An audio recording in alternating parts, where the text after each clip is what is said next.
Welcome to my YouTube channel. आज के lecture में हम डिस्कस करेंगे heredity and evolution. Heredity and evolution में हम कुछ इंपॉर्टेंट टर्म्स के बारे में स्टडी करेंगे। सबसे पहला इंपॉर्टेंट टर्म है heredity. The transmission of character from the parents to their offspring is called heredity. हेरिडिटी का मतलब क्या होता है? कैरेक्टर का ट्रांसफर हो रहा। कैरेक्टर कैसे ट्रांसफर होगा? पेरेंट्स से उनकी ऑफस्प्रिंग में जो कैरेक्टर ट्रांसफर होते हैं, this type of character is known as heredity. उसे हम क्या बोलते हैं? हेरिडिटी। नाम से देखो, हेरिडिटी। हेरिडिटी का मतलब हमने कुछ रिसीव किया। हम कैरेक्टर को रिसीव कहाँ से करते हैं?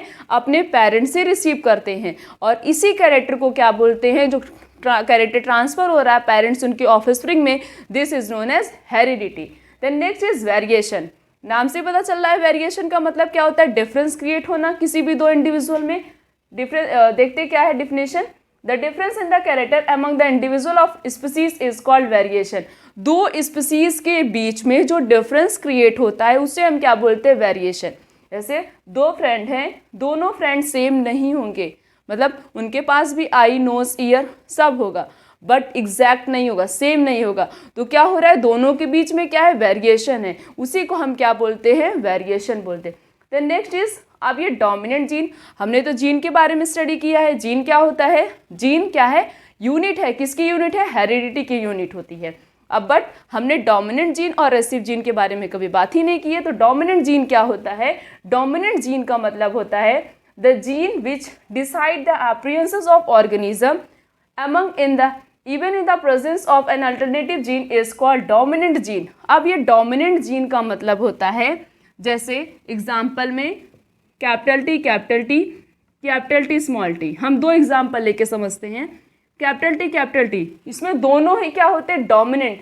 डोमिनेंट का मतलब होता है जो अपने आप को हमेशा एक्सप्रेस करे, मीन्स उसके सामने कोई भी, जैसे स्मॉल टी है, वो उसके कैरेक्टर को एक्सप्रेस नहीं होने देगा। बट जो कैपिटल टी है वो क्या करेगा? वो बोलेगा मैं ही हमेशा अपने कैरेक्टर को एक्सप्रेस करूंगा। तो जिसके कैरेक्टर ऑलवेज हमेशा एक्सप्रेस हो रहे हैं, this type of gene is known as dominant gene. उस जीन को हम क्या बोलते हैं? Dominant gene. तो इसमें कैपिटल टी दोनों है, तो दोनों ही अपने कैरेक्टर को एक्सप्रेस करेंगे क्योंकि दोनों ही डोमिनेंट है। तो उसके बाद एक है कैपिटल टी स्मॉल टी। तो कैपिटल टी क्या है? डोमिनेंट है। स्मॉल टी क्या है? रेसिव है। ठीक है, तो कैपिटल टी क्या बोलेगा? बोलेगा मैं अपने कैरेक्टर को एक्सप्रेस करूंगा। तो कैपिटल टी हमेशा अपने कैरेक्टर को एक्सप्रेस करेगा, स्मॉल टी को अपना कैरेक्टर एक्सप्रेस नहीं करने देगा। तो इसमें क्या हो गया? कैपिटल टी स्मॉल टी, तो इसमें क्या आएगा? टॉल ही आएगा। क्यों? क्योंकि स्मॉल टी कैरेक्टर को एक्सप्रेस होगा ही नहीं। उसके बाद अब ये तो हो गया डोमिनेंट जीन, कैसे हम आइडेंटिफाई करते। Then next is recessive gene. The gene which can decide the appearances of organism only in the presence of another identical gene is known as recessive gene।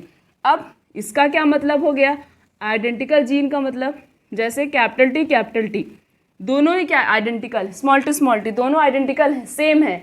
तो जब दोनों आइडेंटिकल हैं और रेसिव form में होंगी तभी जो है रेसिव जीन का कैरेक्टर एक्सप्रेस होगा, नहीं तो नहीं होगा। तो आइडेंटिकल जीन की प्रेजेंस में क्या होता है? रेसिव कैरेक्टर एक्सप्रेस होता है। जैसे स्मॉल टी है तो ये क्या हो गया? रेसिव हो गया। अब कैपिटल टी ये क्या हो गया? डोमिनेंट हो गया। कैपिटल टी स्मॉल टी तब भी ये क्या होगा? डोमिनेंट होगा। बट जब हमेशा इस तरीके से, मीन्स अनदर आइडेंटिकल जीन की प्रेजेंस में कोई आइडेंटिकल जीन होगा और वो रेसिव फॉर्म में होगा, मीन्स स्मॉल लेटर में लिखा होगा, तो वो क्या होगा? उसे हम बोलेंगे रेसिव जीन। जैसे ये है स्मॉल टी, और अगर कैपिटल टी है या कैपिटल टी स्मॉल टी है तो वो क्या होगा? उसे कहते हैं हम डोमिनेंट जीन। जीन भी टू टाइप की होती, कौन कौन सी? Dominant gene and recessive gene. The next is phenotype. The trait which is visible in an organism is called phenotype. Phenotype का मतलब होता है फिजिकल अपीयरेंसेस, ऐसा कैरेक्टर या ऐसा ट्रेट जो दिखाई देता है हमारी नेकेड आई से। This type of trait is known as phenotype. नाम तो सबने सुना होगा फिनोटाइप, बट फिनोटाइप का मतलब क्या होता है? फिनोटाइप का ऐसा ट्रेट जो विजिबल होता है, जो दिखाई देता है, या हम बोल सकते हैं physical appearances. This type of trait is known as phenotype. Then next is genotype. अब जब फिनोटाइप का मतलब हो गया फिजिकल अपीयरेंस है, तो जीनोटाइप का मतलब क्या हो गया? जेनेटिक, या बोल सकते जो हमें दिखाई नहीं देता। The trait which is not visible in an organism, जो ट्रेट दिखाई नहीं देता। अब बाहर से कैसा दिख रहा है प्लांट? वो तो दिखाई दे रहा है, बट उसके अंदर कौन सी प्रॉब्लम है या कौन सी एंजाइम की कमी है, कौन सी एंजाइम जो है प्रॉपर तरीके से वर्क नहीं कर रहा, फंक्शन नहीं कर रहा है, जिसकी वजह से उनके मतलब जो है प्रॉपर तरीके से कोई अप्रियंसेस नहीं सो रहा है, ठीक है, वो तो हमें नहीं दिखाई देगा, बट प्लांट कैसा है, छोटा है बड़ा है, वो हमें दिखाई दे रहा है, ठीक है, तो उसे हम क्या बोलते हैं, जीनोटाइप। जो हमें विजिबल नहीं होता है ट्रेट, उस this type of trait is known as genotype. जो हमें दिखाई देता है उसे हम क्या कहते हैं, phenotype. Then next is monohybrid and dihybrid. अब मोनो का मतलब हो गया सिंगल, मोनो का क्या मतलब हो गया, सिंगल। डाई का मतलब क्या होता है, डबल। मोनो का मतलब सिंगल, डाई का मतलब क्या होता है, डबल। मोनोहाइब्रिड क्रॉस क्या होता है, the inheritance of one pair of contrasting character. एक one pair of contrasting character का ट्रांसफर होना, उसे हम क्या बोलते हैं, उसे कहते हैं मोनोहाइब्रिड क्रॉस। जैसे एग्जांपल में स्टेम हाइट, स्टेम हाइट, कुछ स्टेम कैसे होते हैं, टॉल होते हैं, कुछ कैसे होते हैं, डॉर्फ, मीन्स कुछ बड़े, कुछ कैसे हो गए, छोटे हो गए। तो इसमें सिर्फ और सिर्फ one pair of contrasting character लिया गया है ना, और one pair of contrasting character है कौन सा, stem height. This type of cross is known as monohybrid cross. Then next is dihybrid cross. The inheritance of two pair of contrasting character, that is seed shape and seed color. Inherit होना, किसका inherit होना, two pair of contrasting character का transfer होना, उसे हम क्या बोलते, उसे हम कहते हैं डाई हाइब्रिड क्रॉस। अब मेंडल ने जो है सीड के शेप में क्या क्या लिया था, राउंड लिया था और रिंकल लिया था। क्या लिया था, राउंड लिया था और रिंकल लिया था। देन सीड के कलर में क्या लिया था, ग्रीन एंड येलो। क्या लिया था, ग्रीन और येलो लिया था। तो उसमें दो पेयर ऑफ कॉन्ट्रास्टिंग कैरेक्टर है, कौन कौन सा, सीड का शेप है, दूसरा क्या है, सीड का कलर है। बट मोनोहाइब्रिड में क्या लेते हैं, one pair of contrasting character, that is stem height. Then next is acquired trait, a trait of an organism which is not inherited but developed in response to the environment. ऐसा character जो कि transfer नहीं होता, parents से उनकी offspring में transfer नहीं होता, this type of trait is known as acquired trait. उसे क्या बोलते हैं, एक्वायर्ड ट्रेट। एग्जाम्पल, जैसे कोई माइस है, ठीक है, उसने नॉर्मल टेल सब कुछ प्रेजेंट है, बट हमने क्या किया, उसकी टेल को कट कर दिया, बट जब उससे कोई नया ऑफस्प्रिंग प्रोड्यूस होगा उसके पास टेल प्रेजेंट होगी, क्योंकि उसके जीन में कोई प्रॉब्लम नहीं थी, उसके डीएनए में कोई प्रॉब्लम नहीं थी जिससे वो कैरेक्टर इनहेरिट होगा।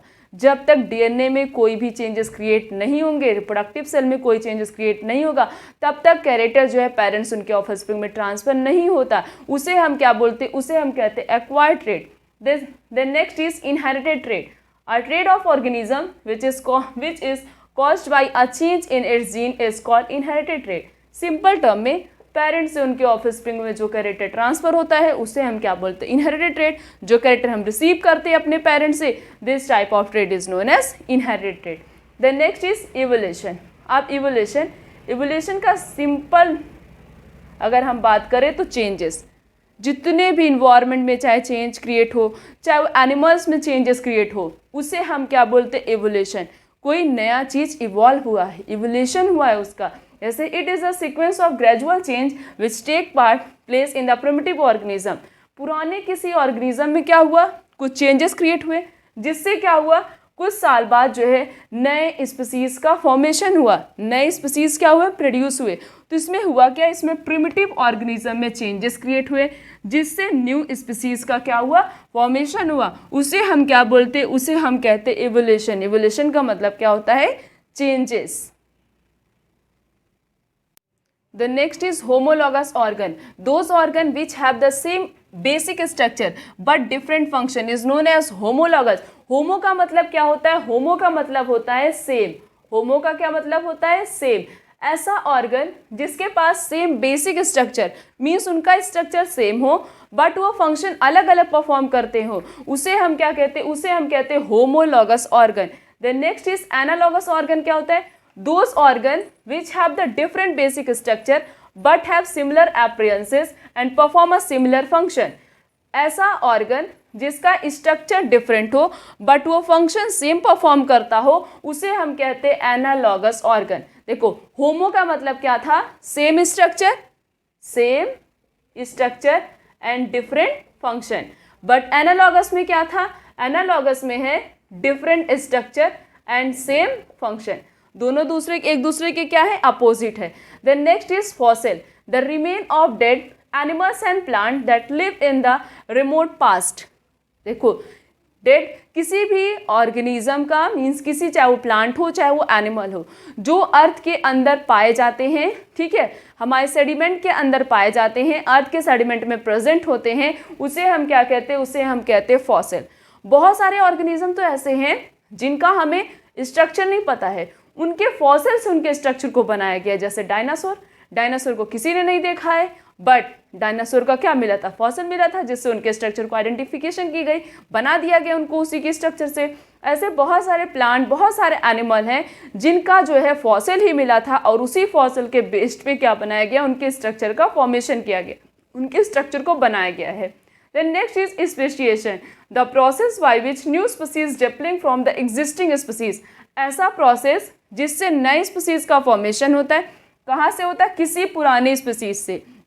जब किसी पुराने स्पीसीज से नए स्पीसीज का फॉर्मेशन होता है उसे हम क्या कहते हैं, उसे कहते हैं स्पेशिएशन। इस पूरे चैप्टर में जितने भी इंपॉर्टेंट टर्म्स थे हमने डिस्कस कर लिए हैं। अगर कोई इंपॉर्टेंट टर्म छूट भी गया हो, हमने डिस्कस ना किया हो, तो आप कमेंट सेक्शन में हमसे पूछ सकते हैं, हम उसका रिप्लाई ज़रूर देंगे।